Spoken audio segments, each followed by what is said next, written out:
오늘도 참 잘 오셨습니다. 하나님의 은혜가 이 자리에 계신 모든 분들과 함께 있게 되기를 기원합니다. 서로 인사하며 이 시간을 열어볼까요? 안녕하세요. 네, 서로 안부하시면서 이 안식일을 건강하게 보내도록 응원하는 일은 굉장히 중요합니다. 우리 함께 서로 함께함으로 저 하늘에 더 가까워지게 되기를 기도해 봅니다.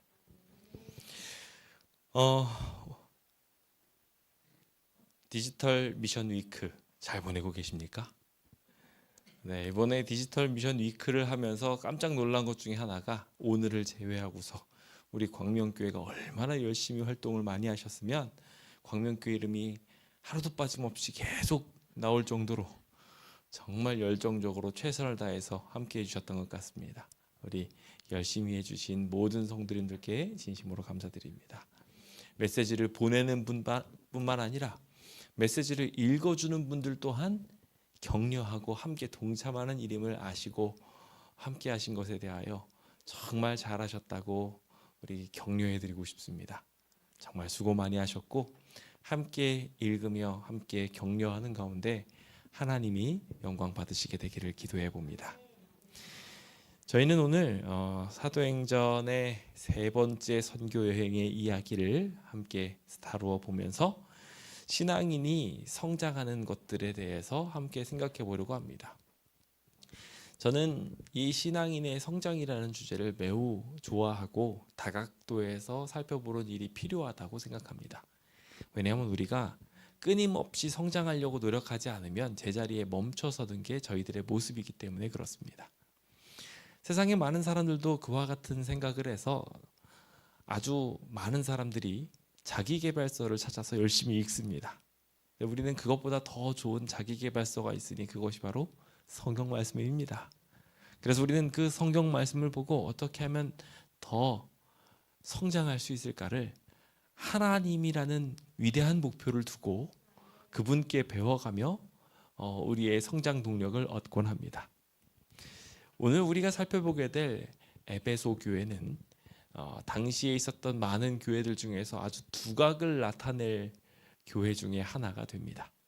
다른 어떤 곳에서도 이렇게까지 개혁 운동이 일어나고 부흥이 되는 일이 없다 싶을 정도로 아주 뜨거운 변화를 경험하게 되는 곳이 에베소입니다. 이제부터 그 에베소의 그 놀라운 영적 성장의 이유를 함께 살펴보면서 우리의 교회도 우리의 삶도 더욱 영적 회복에 이르게 되기를 기도해 보면 좋겠습니다. 그런 의미에서 오늘은 사도행전 19장을 본문에 두고 에베소서의 선교를 함께 살펴보며 성장하는 신앙인을 위한 비결이라는 제목을 가지고 함께 은혜 나눠보도록 하겠습니다. 먼저 시편 92편 12절에 있는 말씀을 함께 읽기 원합니다. 같이 읽어볼까요? 시작. 의인은 종려나무같이 번성하며 레바논의 백향목같이 성장하리로다. 아멘. 하나님의 약속이자 선언입니다. 의인들은 성장한다고 번성한다고 말씀하여 주시는 것입니다. 그것을 믿으십니까? 아멘. 하나님께서는 아담과 하와를 창조하시고 생육하고 번성하여 땅에 충만하라고 하셨습니다. 그 충만하라 하신 하나님의 귀한 축복은 하나님의 백성이 하나님의 그늘 아래 머문다면 다 경험하게 될 하나님의 약속이자 하나님의 귀한 임재의 표시이기도 하였습니다. 하나님이 함께 하신다는 것, 그것은 의인들에게 자연스러운 성장과 축복을 가져다 줄 것이었죠. 여러분들에게도 그와 같은 축복이 있게 되기를 간절히 빌어봅니다. 그리고 이 약속이 우리의 삶에 현격하게 드러나므로 주변에 있는 모든 사람들이 이 사람은 하나님의 백성이다라고 인정하도록 하늘과 온 우주 거민들이 이 백성들의 성장과 번성을 보며 하나님을 닮아가는 모든 발자취에 찬사를 보내도록 오늘 우리의 삶이 꼴지어지게 되기를 기도해 봅니다. 오늘 우리의 삶이 그렇게 되기 원하는 마음에서 우리는 사도행전 이후로 유대, 갈릴리 사마리아와 땅끝까지 복음을 전하는 가운데 여러 가지 반대와 박해를 만나는 것으로 모든 성장들이 힘겨워하는 모습들을 보게 되지만 그 중에 아주 특별한 이야기, 에베소의 이야기를 함께 살펴보려고 합니다. 에베소는 모든 중심의 중심에 서 있는 곳 중에 하나였습니다. 3개 대륙 아시아와 유럽과 그리고 아프리카를 잇는 굉장히 중요한 도시 중에 하나였고 그곳에서 많은 교차로들이 발생하기도 하였습니다. 거기에 복음이 전파되면 온 땅에 복음이 전파되기 쉬울 거라고 기대할 정도로 좋은 위치를 가지고 있는 곳이었죠. 그곳에서 그는 복음을 전파하기 원했습니다. 2차 선교여행의 목적지 중에 하나라고 할 정도로 바울은 그곳에 들르기를 좋아했죠. 근데 우리가 지난 시간에 살폈던 것처럼 그 길을 하나님께서는 멈추셨습니다.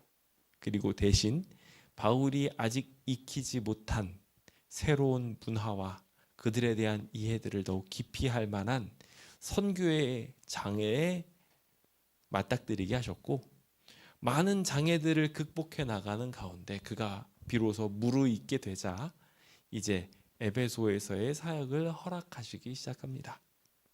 그는 2차 선교여행을 마무리 짓고 돌아오는 와중에 이 에베소에 잠깐 들르면서 하나님이 이곳에서 일하실 것을 믿고 자신의 일꾼을 여기다가 남기워 두어 장차 하나님이 허락하신다면 내가 여기에 다시 돌아와서 사역하겠노라고 약속합니다.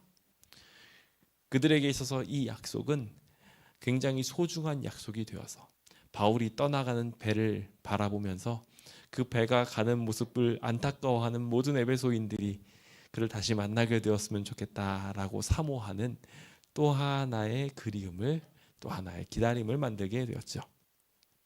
이제 그 약속이 성취됩니다.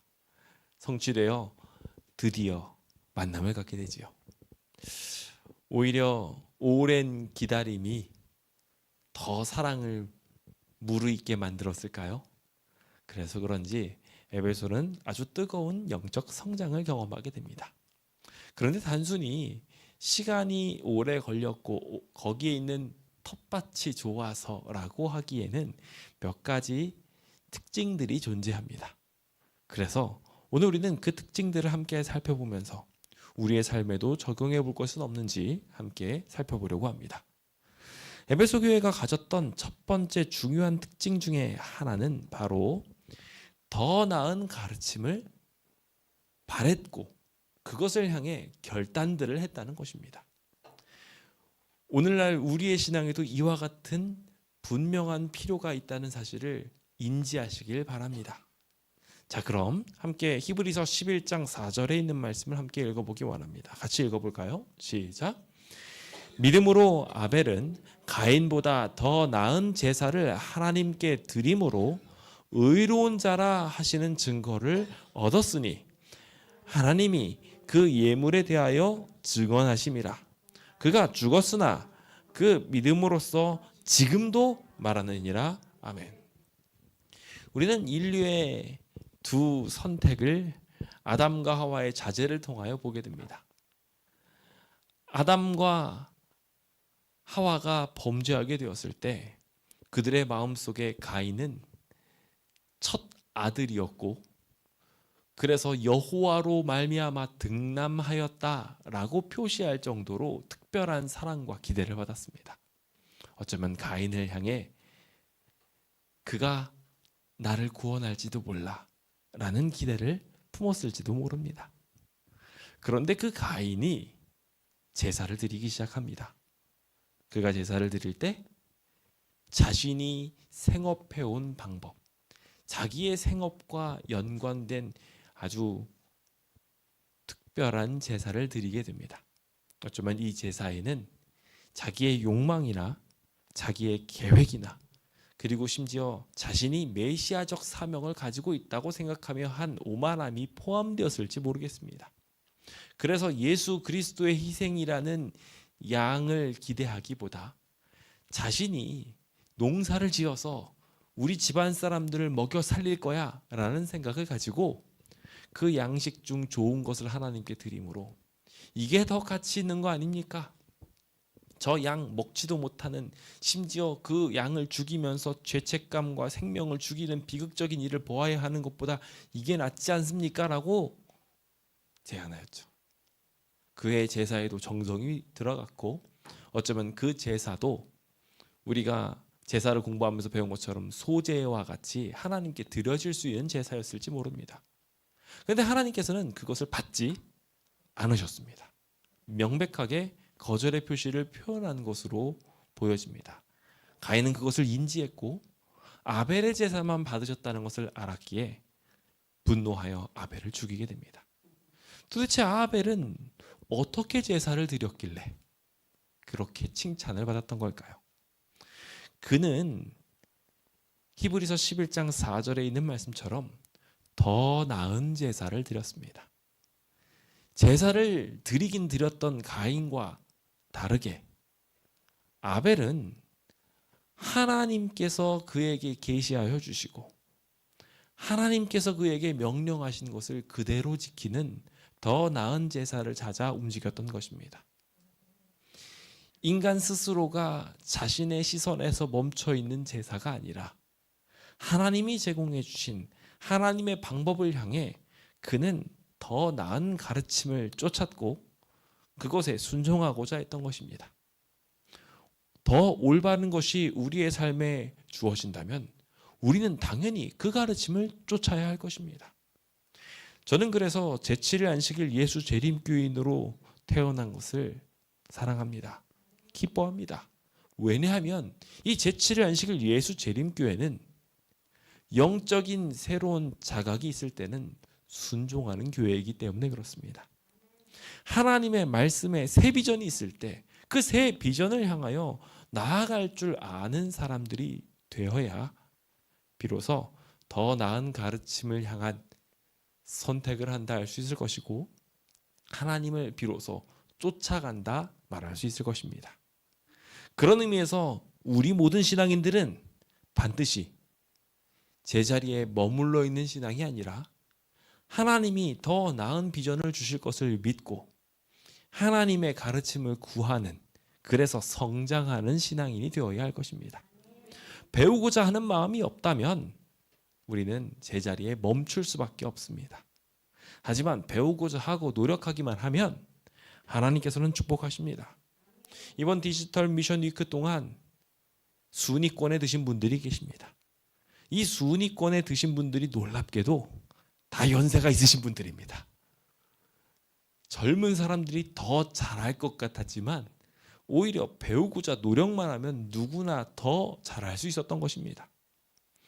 배우고자 노력하고 계십니까? 하나님의 뜻을 더 살피며 새로운 길들을 개척해 나가고 계십니까?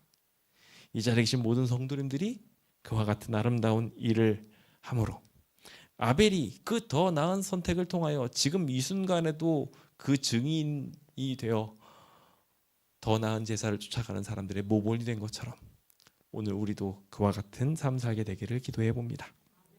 자, 그럼 그 이야기를 사도행전 19장에서 살펴봅시다. 바울은 이제 선교를 하려고 돌면서 그동안에 있었던 자신이 그동안 목회를 했던 곳들을 돌아다니며 2차 선교여행에서 배웠던 제자를 세우는 일들을 수행하기 시작합니다. 그 일들을 쭉쭉쭉 수행하고 난 뒤에 그는 이제 드디어 가고 싶었던 에베소로 갈 수 있게 됩니다.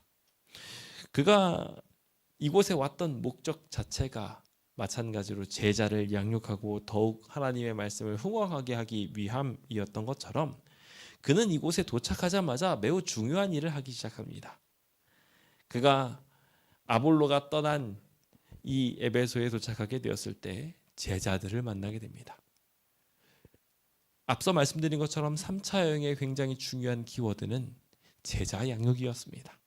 그들이 일하는 것이 매우 중요하다는 것을 그는 깨달았기에 제자들을 만나자마자 그 제자들의 상태를 점검하기 시작합니다. 그런데 이 제자들이 이상한 거예요. 뭐가 이상한 거 가만히 보니 이 백성들이 성령을 받은 것 같지 않은 거예요. 굉장히 중요한 일입니다. 오늘 우리의 삶 속에서도 하나님의 성령이 임재하시는 역사가 드러나야 합니다. 그런데 문제는 이 에베소 교회 그 뜨거운 하나님의 말씀을 사랑하는 제자들이 있는 곳에 성령의 역사가 드러나지 않고 있는 것입니다. 그래서 그는 여기에서 질문하기 시작합니다. 너희가 믿을 때 성령을 받았느냐고 말입니다. 우리의 스스로에게도 좀 물어보아야 합니다. 나는 믿고 있는 이 믿음으로 말미암아 우리의 신앙을 성령 하나님이 이끄시는 대로 사는 분명한 역사를 드러내고 있는가? 라고 말입니다. 내 안에 성령 하나님께서 이런 일을 하라 저런 일을 하라 명령하고 있지 않으시면 우리 안에 성령이 안 계신 것입니다. 기적이나 놀라운 능력을 통해서 나타나는 것이 아니라 성령의 임재하심은 우리 안에 일하시는 하나님의 명령들로 하나님의 말씀하심으로 나타납니다. 문제는 여기 있는 사람들이 나는 성령이 계신 줄도 몰랐습니다 라고 말하게 되는 것입니다. 그는 이 상황을 어떻게 풀어갔을까요? 바울은 이 문제가 발생하자마자 마치 의사가 환자를 대하듯 진단하기 시작합니다. 무엇을 묻기 시작하냐면 성령을 못 받았다고 하니 당신네들은 침례를 받았습니까? 받았다면 무슨 침례를 받았습니까? 라고 묻습니다. 침례면 침례지 무슨 침례를 받았냐고 왜 물었을까요? 왜냐하면 이 침례에는 굉장히 중요한 의미가 담겨 있기 때문에 그렇습니다. 침례를 받는다는 것은 예수 그리스도의 이름으로 주어지는 약속을 내가 수용한다는 의미입니다. 침례를 받음으로 하나님께서 하신 명령을 내가 듣기 원하고 하나님의 음성과 합하여 성령이 이끄실 대로 살아가겠습니다라고 결심하는 표시입니다. 그 약속이 이루어지기 시작하고 난 뒤부터는 하나님께서 그와 함께 하십니다. 그것이 드러나는 것이 성령의 역사가 드러난다고 하는 것입니다. 초기 교회 때는 복음이 전파되는 것이 신속해야 했기 때문에 더욱이나 그 증거는 뚜렷하게 드러났습니다. 그들은 침례를 받음으로 바로 예언을 말하고 성령의 증거들로 방언을 말하며 주변 사람들한테 복음을 전파하는 일에 굉장히 매진하는 기적적인 일들을 이루었습니다. 그런데 여기는 이는 대답하기를 나는 요한의 침례를 받았다고 말합니다. 요한의 침례와 예수의 침례는 달랐습니다. 요한의 침례는 회개가 없었습니까?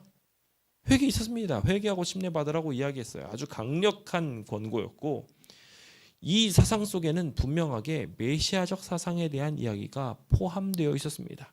영감의 말씀에도 그렇게 그것을 소개하면서 소망의 기초가 되는 여러 가지 이야기들을 이미 그들이 받았고 요한의 가르침을 통해 메시아 사상에 대한 이해를 했었다고 우리가 지나갔지만 거기 내용 속에 포함되어 있었습니다.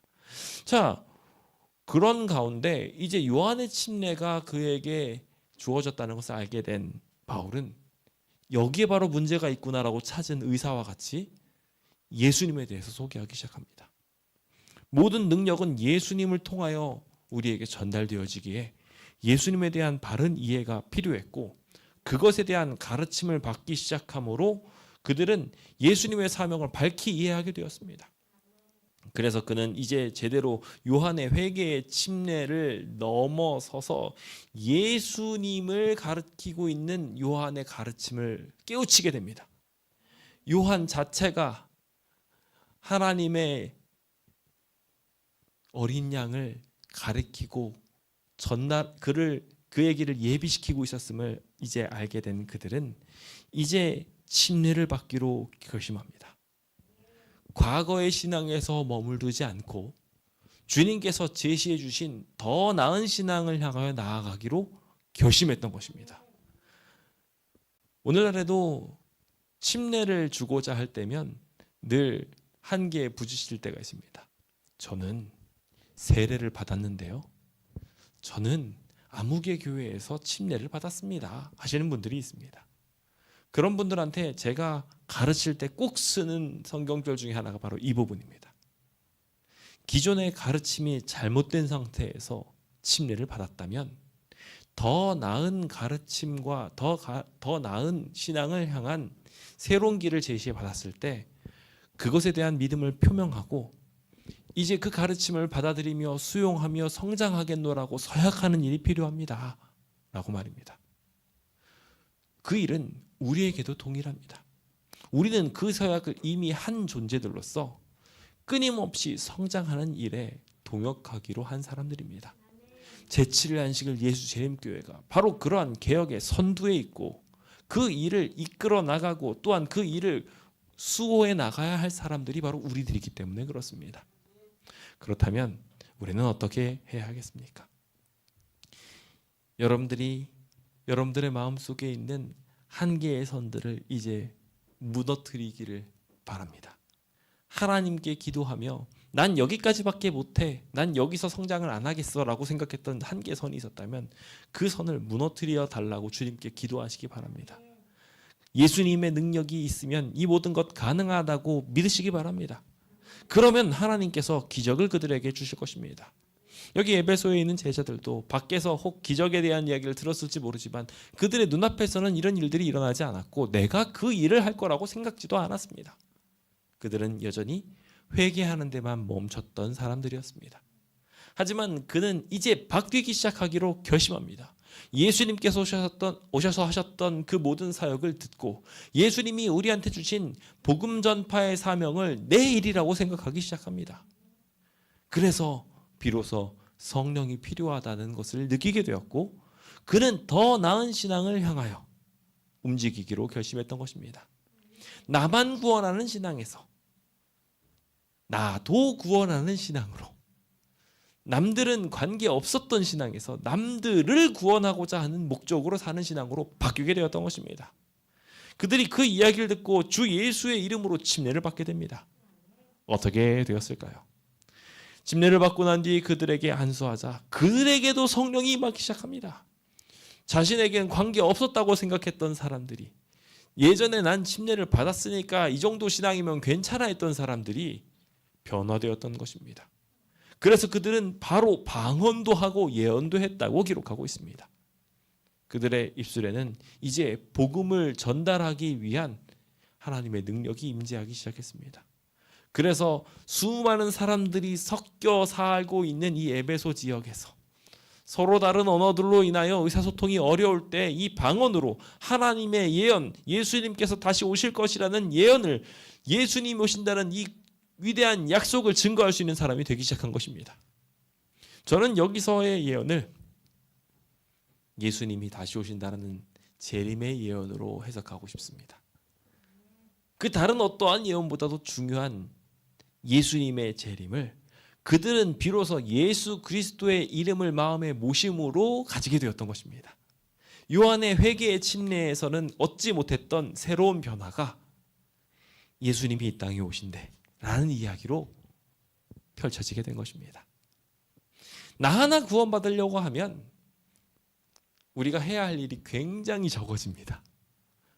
그것만으로도 버거워 보이기는 합니다만 한계가 분명합니다. 하지만 우리가 예수님의 이름으로 예수님의 사역을 감당하겠노라고 더 나은 사역을 향하여 우리가 결심하기 시작하면 우리가 해야 할 일이, 우리가 할 수 있는 일들이 확 늘어나게 됩니다. 자기 한 사람의 고민이 아닌 이제 여기 있는 모든 사람들의 고민을 함께 공유하기 시작합니다. 기도하라고 이야기할 때 기도가 길어질 수 있는 가장 강력한 비결은 결과적으로 내 기도문으로 기도하는 게 아니라 남들의 기도문들을 가지고 기도하는 것이 가장 오래 기도하는 방법이며 가장 능력 있게 기도하는 방법입니다. 더 높은 비전 기대하십니까? 야베스가 기도하면서 나의 지경을 넓혀달라고 하였는데요. 그 지경이 넓어지는 일들이 이 자리에 계신 우리 모든 성도님들과 저에게 일어나게 되길 기도합니다. 그래서 예수님의 사명이 내 사명이 되어서 더 많은 사람들을 향해 더 높은 비전을 향하여 움직이기로 결심해 봅시다. 사도행전 283페이지는 거룩한 생활에서 거의 진보하지 않은 사람들이 많다고 이야기합니다. 그 까닭은 그들이 너무나 자신만만해서 배우는 이의 위치를 취하지 않기 때문이라고 표현합니다. 그들은 하나님의 말씀에 대한 피상적인 지식에서 만족하고 있다고 말하지요. 그들은 그들의 믿음이나 행실의 변화를 원치 않는다고 말하면서 큰 빛을 얻으려고 노력하는 일이 꼭 필요하다고 우리에게 강조하고 있습니다. 성도 여러분, 이제 여러분들에게 주어진 더 밝은 곳이 있습니다. 어떻게 하시겠습니까? 그 밝은 빛을 향하여 그리스도를 기쁘게 영접하시길 예수님의 이름으로 축원드립니다. 그렇게 나아가게 결심한다면 하나님이 그에 상응한 능력과 축복을 허락하여 주실 것입니다. 두 번째로 성장하는 신앙의 비결은 미신이 아니라 참신을 경험해야 된다는 것입니다. 신앙이 성장하려면 신앙에 걸맞는 체험들이 뒷받침되어야 합니다. 내가 지식을 배웠는데 그 지식이 사장되지 않으려면 그 지식을 활용하고 경험하고 체험해 봐야 됩니다. 그렇지 않으면 이게 왜 필요한지도 모르는 상태로 그냥 살기 마련이 되는 거죠. 오늘 이 자리에 계신 모든 성도님들도 그와 같이 살아있는 신앙이 필요합니다. 그래야 성장할 수 있게 됩니다. 활용하는 신앙, 그것이 우리에게 필요한 것이죠. 자, 사무엘하 7장 22절입니다. 함께 좀 읽어볼까요? 시작. 그런즉 주 여호와여, 이러므로 주는 위대하시니 이는 우리 귀로 들은 대로는 주와 같은 이가 없고 주 외에는 신이 없음이니이다. 여기 사무엘하 7장에 등장하는 인물들은 고백하기를 하나님과 주변의 신들을 비교해 보니까 어떻다고요? 주님이 위대하시다고요. 다른 어떤 신보다도 누가 좋다고요? 하나님이 제일 좋다고요. 주와 같은 이가 없고 주 외에는 신이 없습니다 라고 고백했다는 것입니다. 우리의 신앙에 이런 일이 필요합니다. 병원 가봤자 예수님만 못하더라. 그게 우리 안에 체험되어지고 나면 하나님을 믿는 믿음이 더욱 공고해지게 됩니다. 내가 열심히 일하는 것보다 하나님이 나의 생계를 책임져 주시는 게 더 강력하더라. 체험해 보시기 바랍니다. 그러고 나면 먹고 마시고 사는데 걱정을 안 할 수 있게 됩니다. 우리가 이런 참된 신앙에 대한 체험들을 하나하나 해나가는 것을 통해 하나님이 과연 살아계시고 이 역사를 주관하고 계시다는 것을 발견하게 되는 것입니다. 저희 광명교회는 다른 교회보다 아주 특별한 한 가지 경험을 더했지 않습니까? 성전 수호라는 아주 중요한 열쇠를 우리가 경험했습니다. 제가 이번 미션 위크를 통해서 이 메시지들을 몇몇 분들한테 나누면서 하나님은 살아계십니다라고 선포하기 시작했습니다. 이제는 뭐 조합에서 공식적으로 공식 서한으로 저희한테 이제 땅도 정확하게 맺어 주었으니까 좀 하나님이 살아계시다는 것을 증거해야 되겠다는 생각이 들었습니다. 그동안에는 기도해 주십시오 라고 이야기하는 선에서 끝났었는데 이제는 하나님께서 우리의 성전을 2배 가까이 늘리셨습니다라고 당당하게 말하기 시작했습니다. 그렇게 말하니까 어떻게 됐을까요? 주변 분들이 다들 하나님만한 분이 없다는 것을 같이 찬양하기 시작하는 것입니다. 얼마나 기분이 나는 줄 아십니까? 흥이 납니다. 하나님은 과연 살아있습니다라고 전도하게 되면 하나님 같은 분이 없다고 말하는 그 순간 여러분들도 굉장히 기분이 좋아집니다. 역시 하나님이 최고야 라고 말입니다. 우리 이번 일요일에 만약에 갔는데 뭐 그런 일이 있을지는 하나님께 달려 있습니다만 우리가 만약 스타리아를 타고 돌아온다고 생각해 보십시오. 여러분들 기분 어떠시겠어요? 여러분들 차도 아니잖아요. 교회 차잖아요. 근데 그러고 나면요 기분이 어떠실 것 같으시냐고요. 아마 날아갈 것 같이 기분이 좋아져서 돌아오실 겁니다. 주와 같은 분이 없구나라고 다시 한번 경험하는 생각하는 거, 그러려고 우리 가는 겁니다. 그렇죠? 하나님에 대한 경험과 체험을 하기 위해 가는 거예요. 거기에서 뭐 스타리아를 받든 아니면 아무것도 못 받고 오든 중간에 걸쳐있는 아무거나 받고 오든 생각 없는 갑자기 녹즙기를 받아와서 갑자기 녹즙 사역을 해야 될지 우리가 압니까? 하나님의 계획이 어디 있는지 모르니까 우리 하나님 뜻 발견하러 가는 겁니다. 그렇게 하고 나면 참신을 체험하고 온 사람은 바뀌게 되는 것입니다. 오늘 우리의 신앙의 성장을 바라신다면 부디 기도하시기 바랍니다. 참된 하나님을 만나기 위한 기도하시기 바랍니다. 그래서 고백하게 되시길 바랍니다. 주님만한 분이 없다고 말입니다. 자, 여기 사도행전 19장을 보시면 이제 바울이 회당에 가기 시작합니다. 그래서 석 달 동안 담대히 하나님 나라를 증거하기 시작합니다. 그런데 이 석 달이 지나자 다른 곳들과 똑같이 거절하기 시작합니다. 근데 바울도 이제 달고 달았어요. 그렇죠? 그래도 석 달이다 간 곳은 여기 대단한 곳입니다. 보통 보면요 3주를 갑니다. 그럼 3번 안식일에 3번 참여하고 나면 다들 싫다고 막 거절하는데 여기 석 달이 나갔어요. 대단한 거죠. 근데 석 달쯤 가게 되었을 때 또 반대를 만나요. 이제 좀 될 것 같은데 반대를 만나니까 좌절할 법도 한데 그는 그렇게 하지 않았습니다. 그는 여기에서 한 걸음 더 나가서 두란노 서원을 열고 거기에서 사람들이 많이 말씀을 보고 살피는 것을 보고 거기에서 제자들을 양육하기로 하기 시작합니다. 그래서 이곳에서 드디어 본격적인 제자 훈련이 만들어지게 됩니다. 무려 2회씩이나 거기서 복음을 전하게 됩니다. 아시아에 사는 사람들, 유대인들, 헬라인들이 다 거기에 모여서 마치 엘리사 시대, 엘리야 시대 때의 선지자 학교처럼 여기서 말씀을 배우고 무장되어져서 파송되기 시작했습니다. 1000명 선교사 파송하듯 많은 곳들에 복음을 전파하는 일꾼들이 세워지기 시작합니다. 거기에서 하나님께서는 놀라운 일들을 함께 포함시키셨습니다. 1000명 선교사에 다녀온 분들의 이야기를 들어보면 그분들도 다 자신만의 하나님을 만나고 돌아오는 것을 보게 됩니다.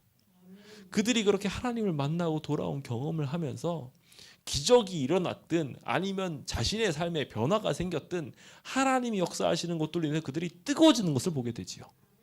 여기가 바로 그곳이었던 것입니다. 그런 생생한 곳에는 하나님이 기적을 일으켜 주십니다. 여전히 말입니다. 저희 교회가 정말 힘들었을 때 기적처럼 하나님께서 계속 도와주셨던 것처럼 하나님이 살아서 움직이심을 경험하게 만들어 주십니다.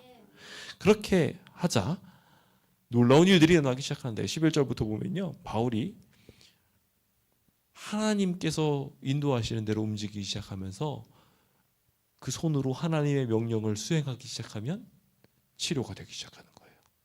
무슨 일이든 놀라운 능력들이 그 손에서 일어나기 시작합니다. 그런데 거기서 멈춰지지 않습니다. 마치 엘리사와 엘리야에게 이 지팡이 먼저 올려놔. 그럼 내가 치료를 해줄 거야 라고 지팡이 먼저 보내고 막 그렇게 했던 치료를 했던 것처럼 동일하게 사람들이 바울의 몸에서 손수건이든 앞치마든 가져다가 치료를 하기 위해서 덮어놓으면요. 그 기적이 일어나는 거예요. 똑같이. 그래서 우리 사도행전에서 나온 것처럼 그의 그림자만 지나가도 막 이렇게 치료를 받는 기적이 일어났던 것과 같은 놀라운 일들이 여기 일어나기 시작합니다. 병이 떠나고 악귀가 사라지는 것을 보면서 사람들이 이 초자연적인 능력을 통하여 하나님이 살아계셨다는 것을 눈으로 보게 됩니다. 우리도 치열하게 이곳에서 하나님을 위한 싸움을 하게 되면요. 여전히 하나님이 살아계시다는 역사를 경험할 수 있게 됩니다. 그러니까요. 잠잠하게 그냥 아무것도 안 하면서 가만히 있으면서 하나님이 기적을 주시겠지. 안 됩니다. 그건 안 일어나요.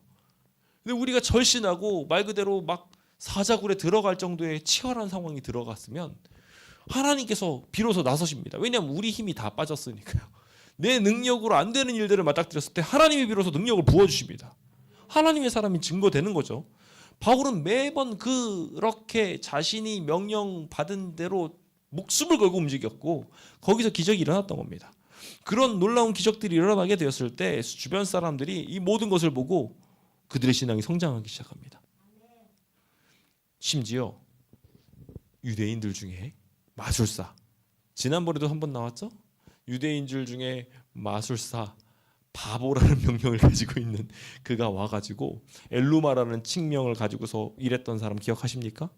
사실 근데 마술을 행하는 것은 유대인들의 입장에서 절대 하면 안 되는 거예요. 그렇죠? 박수라고 표현되는데 유대인들 중에 박수가 있으면 어떻게 하라고 했습니까? 돌로 쳐서 죽여라 했었단 말이에요. 여기 근데 유대인들 중에 귀신 들려서 마술을 행하는 사람이 있었다고 말하고 있어요.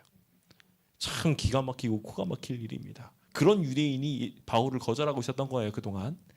그런데 그가 이렇게 마술에 빠질 수밖에 없었던 이유 중에 하나가 있습니다. 거기에는요. 에베소에는 엄청나게 많은 서적들이 있었는데 그 많은 서적들이 마술을 가르쳐 줬어요. 그래서 영험한 문자들이 있고 그 문자들을 익혀가지고 하면은 그걸 가지고 마술을 일으켜서 기적을 일으킬 수 있다고 믿었었습니다. 그리고 그런 비슷한 흉내들을 귀신 접한 것처럼 한 사람들이 행했고 그 일들로 인해 가지고 귀신 들린 사람들이 많았어요. 그 귀신 들린 사람의 모습을 보고서 귀신의 역사를 보며 놀라운 기적을 일으키는 이들이 있었는데 그 중에 하나가 또 마술하는 사람들이었던 것으로 보여집니다. 그러다 보니 그 마술하는 사람들이 악기 들린 사람들을 불러다가 그 유대인이 뭔가를 하기 시작합니다. 그런데 참 재밌게도 어떻게 하냐면요. 그 귀신을 쫓아낼 때 자기가 못하고 자기가 해도 안 되니까 무슨 방법을 써요? 주 예수의 이름을 불러다가 바울이 전파하는 예수님을 의지에다가 명령하곤 했다는 거예요. 성경에는 효염이 있었다 없었다라는 내용은 등장하지 않습니다만 그 이야기가 삽시간에 퍼져서 어떻게까지 됐다고 기록하고 있냐면 심지어 유대인의 제사장이 유대인 중에 박수가 아니에요. 이방신을 섬기는 자가 아니에요. 유대인의 하나님을 섬기는 제사장, 정통 제사장이 바울이 했던 것과 똑같은 일을 함께 하게 됩니다. 그래서 제사장 스게와 7명의 아들이 모여다가 악기를 데려다 놓고 바울처럼 똑같이 한 겁니다. 그런데 그 결말이 어땠는지 여기는 적혀 있는데요. 제사장이 했었을 때는 이와 같았다고 합니다. 내가 예수도 알고 바울도 아는데 넌 누구냐? 하면서 달려들어가지고요. 그 옷을 다 홀딱 벗겨버려가지고 쫓아내버렸다는 거예요. 이 이야기를 보고 난 다음 수많은 사람들이 바울의 이야기에 바울이 전하는 예수 그리스도의 이야기에 관심을 갖기 시작합니다. 참 하나님을 믿는 것이 얼마나 강력한 일인지를 보았고 느꼈던 것이죠. 우리의 삶에도 알게 모르게 미신과 관련된 이야기들이 참 많습니다. 뭐 작게는 우리 애 꿈을 꿨는데 그 애 꿈이 어떻다라고 이야기하면서 그게 하나님이 주시는 꿈인지는 저도 잘 모르겠습니다. 근데 저는 미신적 성향이 더 짙다고 생각합니다. 근데 어쨌건 그 이야기를 가져다 놓고 이번에는 아들이다 딸이다부터 시작해서 내가 이 꿈을 꿔서 너한테 선물했기 때문에 네가 이 아들을 낳은 거야, 네 딸을 낳은 거야, 이렇게 말하는 경우들이 종종 생깁니다. 뭐 그 외에도 뭐 아주 다양한 미신들이 있죠. 이 첨단의 시대를 살아가고 있는 동안에도 우리 최윤정 선생님이 지난번에 정상회에 말씀해 주신 것처럼 다들 전보로 갑니다. 거기에 의지해서 그 뭐 재미로 보든 뭐를 하든 어쨌건 거기를 의지하고 살아가요. 참 기이한 일이죠. 실제로 그래서 여기 사도행전 289페이지에 보면 이교 미신들이 20세기 문명 앞에는 사라졌다고 생각하는 사람들이 많은데 그렇지 않다고 아주 강력하게 말하고 있습니다. 지금도 일하고 있어요. 그런 일들을 하고 있을 때 우리도 그 미신에 빠지기 쉽다는 거예요. 그런데 그 미신을 벗어나서 참신을 경험하는 것이 굉장히 중요합니다. 그냥 이렇게 하면 오늘 기분이 좋고 이렇게 하면 행복해지더라라는 미신적 생각보다 하나님을 제대로 의지해서 체험하는 일이 우리에게 필요하다는 것입니다. 그렇게 하고 나면 우리의 신앙이 바뀌게 되는 것이죠. 그 경험 하고 싶으십니까? 이 자리에 계신 모든 성도님들이 그와 같은 일을 경험하게 되므로 하나님만이 살아계시다는 것을 고백하게 되시길 예수님의 이름으로 축원드립니다. 이제 마지막 이야기는 간단한데요. 그렇게 되고 나면 성장할 수밖에 없습니다. 우리가 더 나은 가르침을 구하고 그 가운데 예수님이 최고라는 것을 맛보게 되고 나면 그 다음엔 뭘 하게 되냐면 이전에 있었던 죄된 습관들보다 하나님과 함께하는 시간이 더 좋아집니다. 그러니까 어떻게 될까요? 자연스럽게 결단을 내려서 죄를 버리게 됩니다. 잠언 28장 13절은 이렇게 말합니다. 같이 읽어볼까요? 시작. 자기의 죄를 숨기는 자는 형통하지 못하나 죄를 자복하고 버리는 자는 불쌍히 여김을 받으리라. 아멘. 그렇습니다. 우리가 성장하기 원하십니까? 형통하기 원하십니까? 그렇다면 죄를 버리셔야 됩니다. 그래야 성장할 수 있어요. 여전히 내 뒤를 잡아 끌고 있는 나쁜 습관이 있는데 그걸 가지고 내가 성장을 하겠다? 안 된다는 거예요. 근데 제가 이걸 맨 마지막에 둔 이유는 하나님을 선택하는 일을 앞서하지 않으면 이거 안 됩니다. 우리 능력과 힘으로 이것이 안 돼요. 에베소 교회에서도 자연스럽게 그와 같은 일이 이 순서대로 일어나게 됩니다. 전에 없었던 놀라운 부흥이 17절부터 일어나기 시작하는데 에베소에 있었던 모든 사람들이 이 놀라운 이야기들을 계속 듣고 난 뒤에 그들은 결심하기 시작합니다. 이 일을 알고 두려워하게 되어서 예수님의 이름을 높이고 과연 예수님의 이름으로 하는 바울의 사역이 최고구나, 그게 제대로고 그게 진품이구나 라는 것을 알게 되고 난 다음에 그와 비슷했던 아류들을 다 버리기로 결심합니다. 흉내를 내고 있던 미신적인 모든 마술서들을 다 갖다가 버리기 시작한 거예요. 그래서 그것을 태우고 버리어서 없애는데 그것이 은 5만이나 될 정도로 은 5만이면은 글쎄요, 거의 뭐 도시 하나를 살 정도의 예산이라고 합니다. 그 엄청난 예산을 갖다 버린 거예요. 그냥 태워버린 거예요. 그 당시에 책의 가격은 엄청났습니다. 그런데 그것을 불태우며 그들의 신앙을 고백했던 것입니다. 오늘 이 자리에 계신 모든 성도님들도 동일한 기적이 일어날 거라고 생각합니다. 그동안 있었던 구전으로 내려왔던 잘못된 모든 것들을 버리는 그 일이 예수님을 제대로 만나면 이루어질 것이라고 저는 믿습니다. 그렇게 되고 나니까 20절부터 어떤 이야기가 나오면 주의 말씀에 힘이 생깁니다. 한마디를 해도 그 일이 이루어질 거라고 확신하게 되는 겁니다. 그래서 그것으로 인해 흥왕해져서 비로소 제대로 된 세력을 얻었다고 기록하고 있습니다. 이제 은장색 사건으로 이어지게 되는 그 다음 이야기는 다음번에 살펴보게 되겠지만, 그렇게 사회가 하나님의 백성들로 인하여 전체적으로 움직일 만한 놀라운 기적이 일어났던 것은, 이 놀라운 부흥은 비로소 우리가 하나님을 향해 움직이겠다고 하는 그 일이 일어나고 난 다음부터 가능했던 것입니다. 이제 우리가 그와 같은 이 세상을 바꾸는 한 사람이 되기를 기도해 봅니다. 하나님을 제대로 만나고 경험하게 되었으면 좋겠습니다. 이 에베소를 바꾸기 위해서 침례를 결심했던 12명의 제자와 같이 오늘 우리도 그와 같은 제자 되기를 기도해 봅니다. 함께 그렇게 나아가 보시겠습니까?